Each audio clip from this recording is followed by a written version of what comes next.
What's up, everyone? This is Silver Slayer. There is a reason why people try to sweep silver under the rug. There's a reason why silver is seen as the rebellious metal, the devil's metal. There's a reason for all this. There's a reason why silver was the number one performing asset in 2020. But if you aren't subscribed to my channel, you probably didn't hear about it. They don't want you to invest into precious metals. I have an article, it's talking about why governments hate gold. I have another article talking about why central banks hate silver. This stuff is not conspiracy, it's not theory, it's real, and there's obvious reasons that we're going to talk about. First and foremost, I'm going to be giving away some silver to two of you guys. Actually, a lot more than that. Probably 15 different people are going to be getting some silver shipped straight to their front doorstep over the next 4 or 5 months on this channel. And that could be you. All you got to do is subscribe. And the entry video for my 46K giveaway will be happening over the next week. You don't want to miss this stuff. So anyways, let's see what these articles have to offer when we're talking about precious metals versus the dollar. And that's really what it boils down to. Gold and silver is a direct threat to the US dollar. They want you to invest into stocks pegged to the dollar. They want to push student loan debt in your face, right? They want it control, right? When you invest into precious metals, you are in complete control of your wealth, and they don't want that. They want their hands in your bank account, you know? It makes sense. But anyways, the past several emerging and ongoing crises took attention away from the ongoing sovereign debt problems in Greece. The bailouts are merely kicking the can down the road and making things worse for tax-paying citizens here and abroad. Greece is unfortunately not unique in its irresponsible spending habits. Greek-style debt explosions are quickly spreading to other nations one by one, and yes, the United States is one of those dominoes on down the line. And unfortunately, there's no way for any fiat system to work. It can't work. There is no solution. There's only an alternative, and that alternative is precious metals. But they don't want you to know the alternative. They want you to think the solution is working, even though it's blatantly obvious that the dollar's collapsing and that everything is going to collapse soon. Time and time again, it has been proven that the Keynesian system of big government fiat paper money are object to failures in the long run, like I was just saying. However, the nature of the government is to ignore reality, and there's an avenue that allows growth and power and control. What I was just talking about. I haven't even read this article yet, and they're literally saying what I'm talking about. Thus, most politicians and economists will ignore the long-term damage of the Keynesian system in early stages of the bubble, where there is the illusion of prosperity, suggesting that basic laws of economics had been repealed.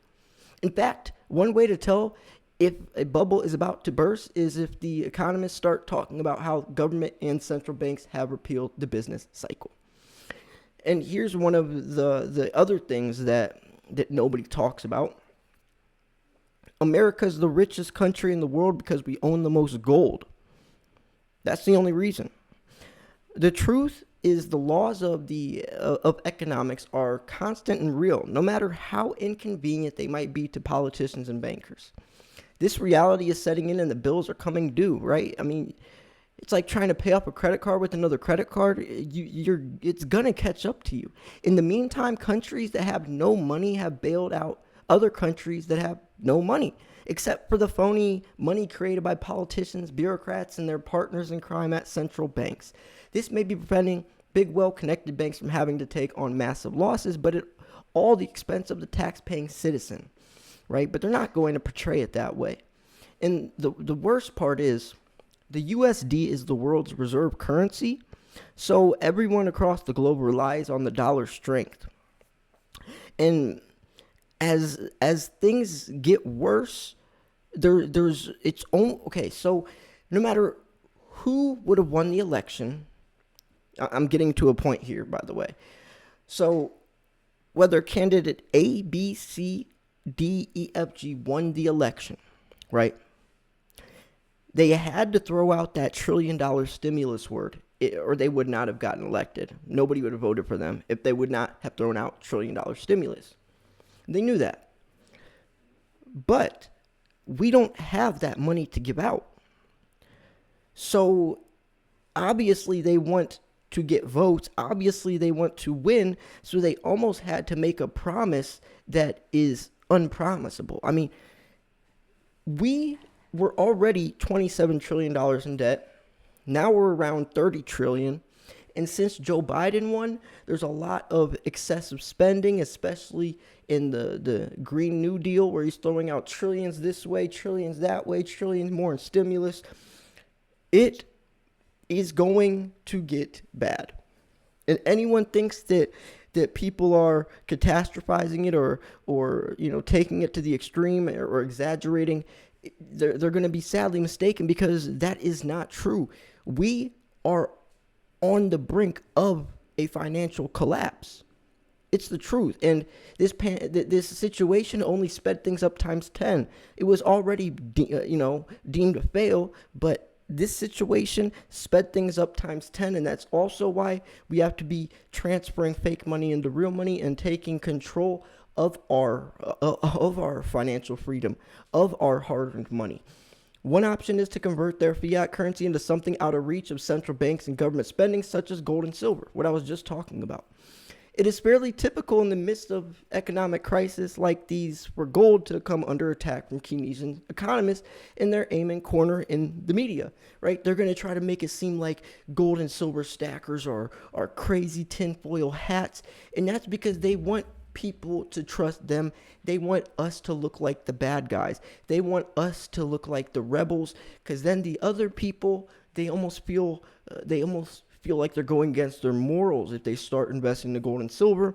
They're so programmed to believe everything they see in the media and the government, and they want to. At the end of the day, they don't want to acknowledge or have to face the fact that their government might be corrupt or their banks might be corrupt. Look at J.P. Morgan. They are under a huge investigation. 2 of their employees just got sent to prison for rigging the silver markets, manipulating the silver markets. I just covered a huge new article exposing a lot more than just spoofing, which is placing false buy orders, canceling them before they go through. The video I put it out 2 days ago. It is insane what Ted Butler exposed about banks, the government. It was the craziest article I've ever read on my channel, honestly. I even had to put a little disclaimer after I recorded it in the beginning, like, this stuff is heavy, and he exposed the absolute crap out of the corrupt government, the system. It was crazy. Check that video out. But anyways, as a foundation, or let's go up here actually. So the arguments against gold are usually strawmen, based on a fundamental misunderstanding of the purpose of buying gold, right? Exactly. When I was covering these other articles talking about silver and gold or trying to bash them, the arguments they're making are so irrelevant, and they're not putting any context behind what they're saying. They're purposely twisting words and miswording things to make it just doesn't make sense. And the saddest part is, if you don't know anything about gold and silver, you would read that article and be like, you wouldn't be drawn to it. You'd be pushed away. The people who run the printing presses have trouble shutting them off. In order to limit one's exposure to this reckless behavior, it is wise to exchange unsound assets for sound ones. As the foundation of their power, their fiat currency is rejected or avoided. Government power is compromised. Fiat currencies trade the people's freedom and security for the government's freedom to squander the wealth of the nation on wasteful pet programs, wars, and corruption. This is why the freedom of the people is so intertwined with sound monetary unit. It's also why the founders like gold and silver supporters of big government hate them. And they worded that so perfectly. I mean, it's so perfect. And it's even crazier. There's a couple crazy things that I'm about to mention right now. So banks hate silver. And that's what this is titled, but banks love gold, but they hate silver. Gold is money to banks. Silver's a commodity. Gold is an asset. Silver is a commodity. When I actually think it's the opposite. Silver is an asset. Gold is a commodity. But regardless, they don't like silver. But recently, we've seen a lot of banks, Bank of America, Citibank, a couple other banks announcing their forecast for silver, and they're talking about $50 silver by the end of 2021. So for banks to even admit that, something has to be extremely bullish. So anyways, central banks hated silver but may now start buying silver. This was written in 2016, so it is a little backdated, but they still make relevant points. So in case of emergency, central banks go back to what they know and what works. Once silver was a monetary commodity for central banks, today only investors buy silver, right? I mean, think of the gold and silver standard. The only time our fiat system worked is when things were backed by gold and silver. And if you ever seen a chart, as soon as we got rid of the gold and silver standard, look at the chart of inflation and the dollar's purchasing power. As soon as we got rid of that stuff, everything got terrible instantly after. Central banks have little to no silver, but things can change fast. In case of emergency, silver can reclaim its monetary status. Now, Donald Trump jokingly mentioned bringing back the gold and the silver standard, but that was a joke because there's no way that would work nowadays. We're too deep in the hole.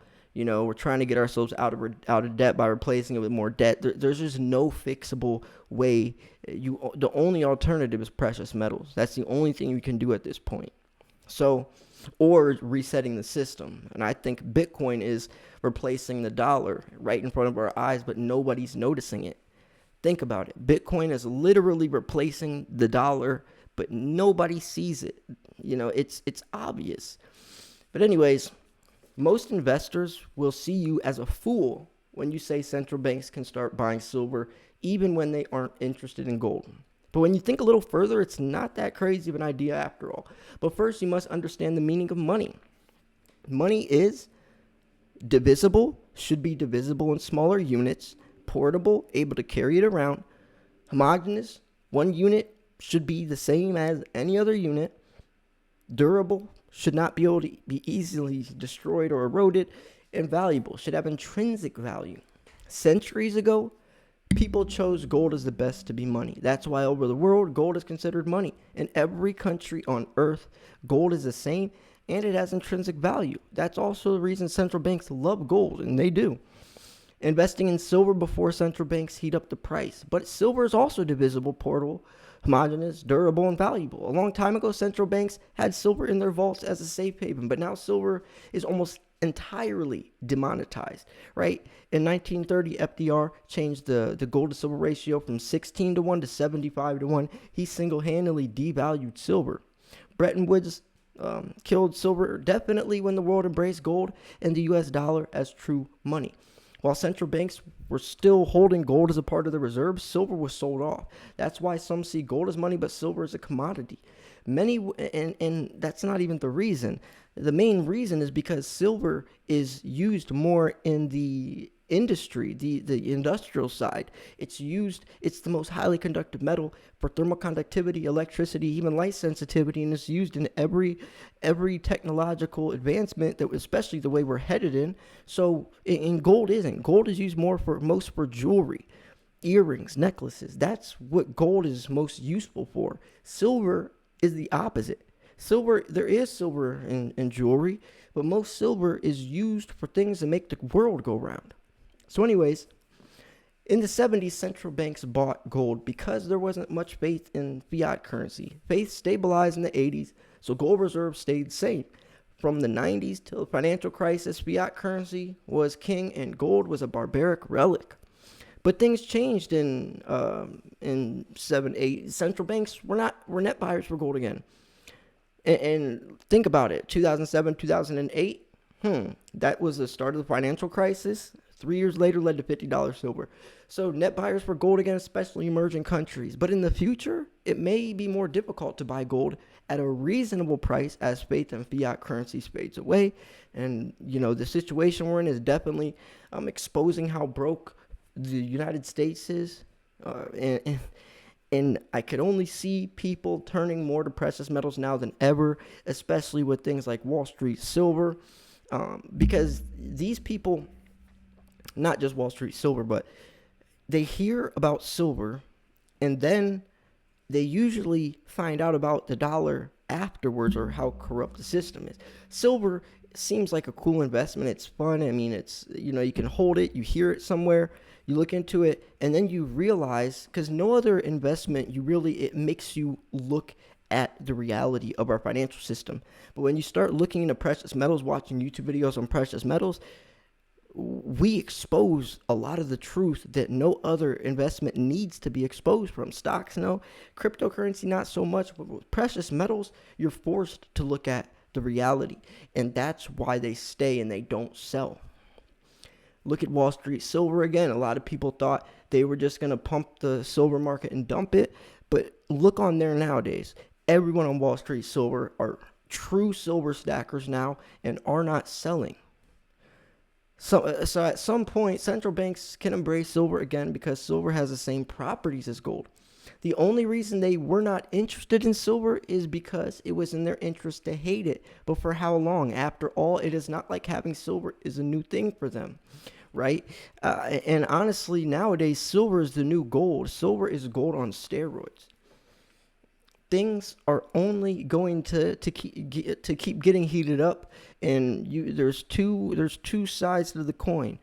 You can either admit, acknowledge, and accept that the system is failing and you need to do something about it, or you can try to pretend like we're all crazy, ignore the blatantly obvious facts and articles and charts and graphs that are showing it, proving it, the historical relevancy from comparing $50 silver in 2011, $50 silver in 1980 to nowadays, and looking at usdebtclock.org and seeing that we're $30 trillion in debt, and then apply that same concept to Joe Biden's excessive spending and all this. I mean, you can ignore all that and just pretend like the dollar is going to last and everything's fine and we're going to recover, or you can accept the fact that it might be scary to acknowledge that, but at least you will start protecting yourself and being prepared. Because ignorance, just being ignorant about it and trying to pretend or sweep it under the rug is not going to save you or help you at the end of the day. But anyways, I'm going to wrap this video up here. I thought this was a very good topic because it's just something that I don't think a lot of people want to talk about or admit. And the more that these types of videos get out there, the more people can start taking control of their future financially. Anyways, a link to these two articles will be in the description. If you thought this video was educational, informational, at least entertaining, make sure to smash the like button. Remember, my next video is going up at 5 p.m. today, Eastern Standard. So make sure you you're tuning in, and remember to subscribe because I'm doing a giveaway very, very soon. You do not want to miss that. Thanks for tuning in. This was Silver Slayer. I'll see you guys soon. Peace.